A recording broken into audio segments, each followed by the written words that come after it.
जानते भी हैं, अनुभवी हैं, तब भी आपको दूसरे की जानकारी है। क्योंकि कोई भी पत्रकार या जानकार व्यक्ति अगर कहीं भी जाते हैं, सफ़र करते हैं ऐसी जगहों में, तो वहाँ अगर कुछ कमी है या किसी चीज़ों की ज़रूरत है तो लोगों तक बात पहुँचाना चाहिए, ताकि लोग इसके बारे में सोच समझ कर सफ़र करें। आज मैं हवाई जहाज़ की यात्रा को लेकर बात कर रहा हूँ, और इससे पहले हमने वीडियो डाले थे इस पर, लेकिन उसमें कुछ चीज़ें हमने ऐड नहीं की, कुछ चीज़ों पर हमने बात नहीं की। इस पर से सही पूछता है, अगर आप किसी भी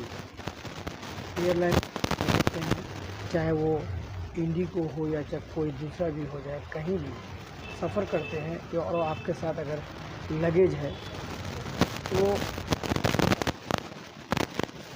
इम्पोर्टेंट है, जानना ज़रूरी है।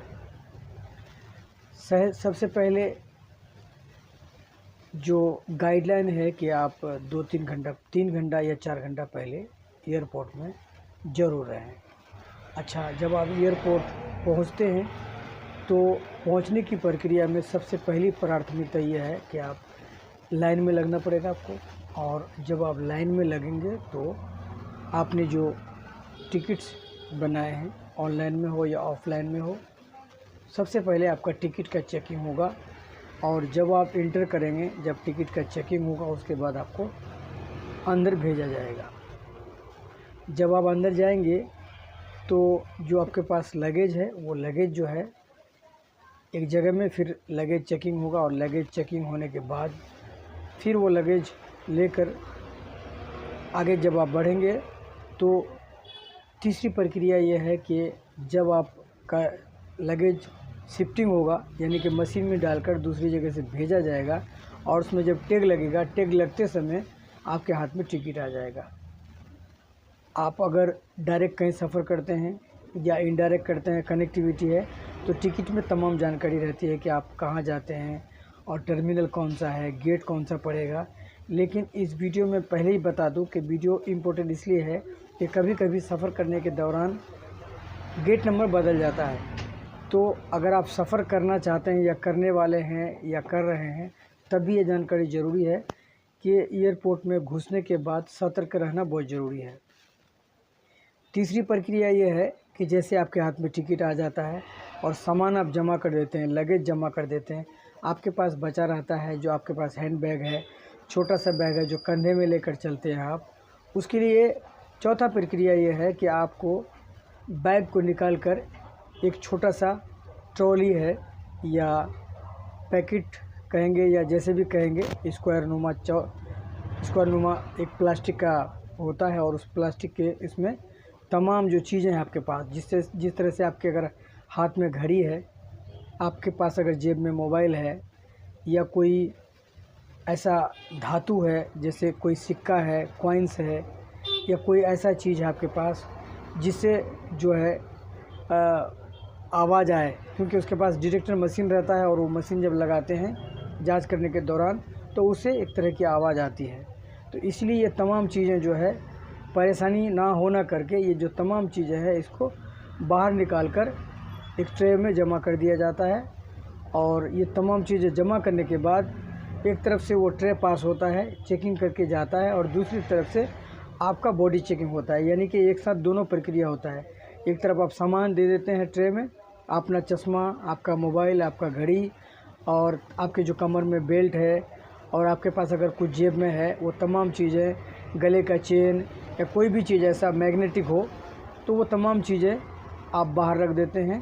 वो ट्रे में। दूसरी तरफ से ट्रे वो जाते रहता है, और एक तरफ आप उस प्रक्रिया के हिसाब से डिस्टेंसिंग में 5 मीटर में, 10 मीटर में, वहाँ एक गोल सा आकार बना हुआ है,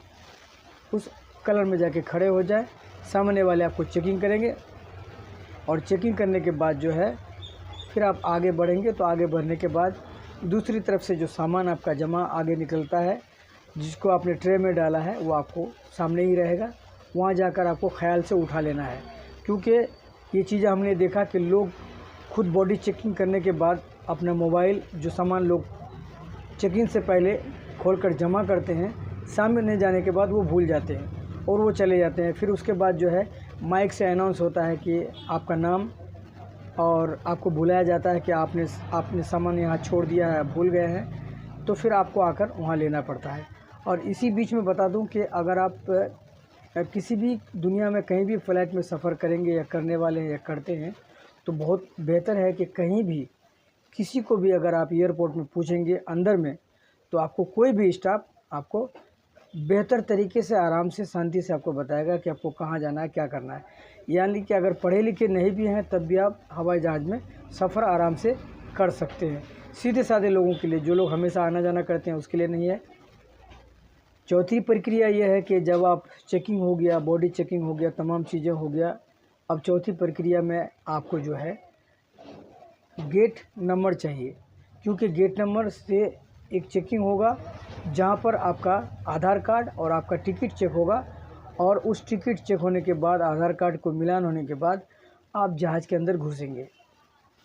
जहाज़ के अंदर जब घुसेंगे तो एक फ्लेम होता है, ब्रिज होता है, एयर ब्रिज, बड़ा सा ब्रिज। किसी भी एयरपोर्ट में अंदर में हैं आप, अब आपको ब्रिज के अंदर घुसकर जहाज़ के अंदर जाना है। तो वो आपके जाने से पहले, जहाज़ में चढ़ने से पहले सेट कर दिया जाता है। सेट करने के बाद आधा घंटा पहले अनाउंस होता है कि आपको कहाँ जाना है। आपको दिल्ली जाना है, हैदराबाद जाना है, कोलकाता जाना है, बागडोगरा जाना है, चेन्नई जाना है, या कहीं भी किसी भी गंतव्य पर अगर आपको जाना है, तो उससे पहले अनाउंस होता है कि आपको कहाँ जाना है। आप अपना कान खड़े रखें। अगर आप सुन नहीं पाते हैं तो आप बार बार जाकर काउंटर में पूछ सकते हैं, आपको आराम से बताएंगे। आधा घंटा पहले फिर एक लाइन लगेगा, जिस लाइन में खड़े होकर आप गेट नंबर, अगर अक्सर ऐसा हो जाता है कि गेट नंबर 3 है, उसके बाद पलक झपकते ही गेट नंबर 4 हो जाता है, क्योंकि आपका फ़्लाइट गेट नंबर 4 में है। तो वहाँ जो है गेट नंबर जब बदलता है, जैसा मैंने कहा कि फ़्लाइट उड़ने से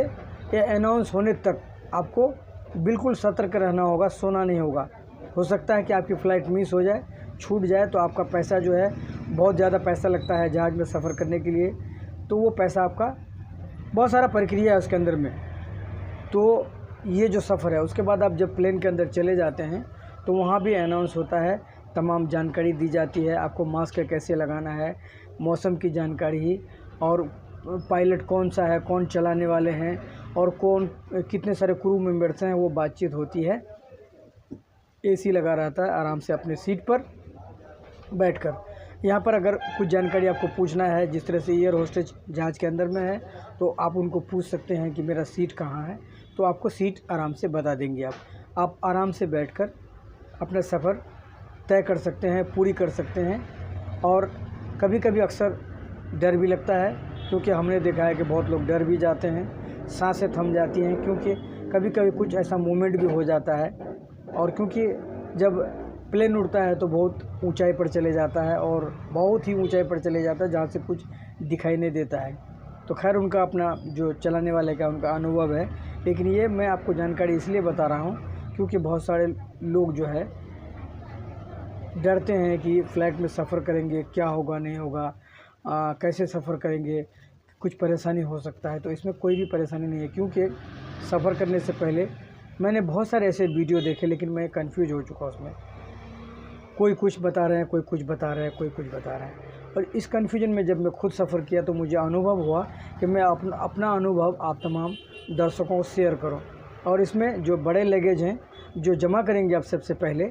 उनका वज़न जो है 15 किलो होना चाहिए। जो छोटे लगेज हैं, जो आपके पास हैंडल बैग्स हैं, उनका जो वज़न है 7 किलो होना चाहिए। और अगर ज़्यादा रखेंगे तो जब जांच होगी तो उसको निकाल दिया जाएगा। तो इसलिए इस तरह से एक आइडिया करके आप जब सफ़र करते हैं तो इन चीज़ों को लेकर सफ़र करें,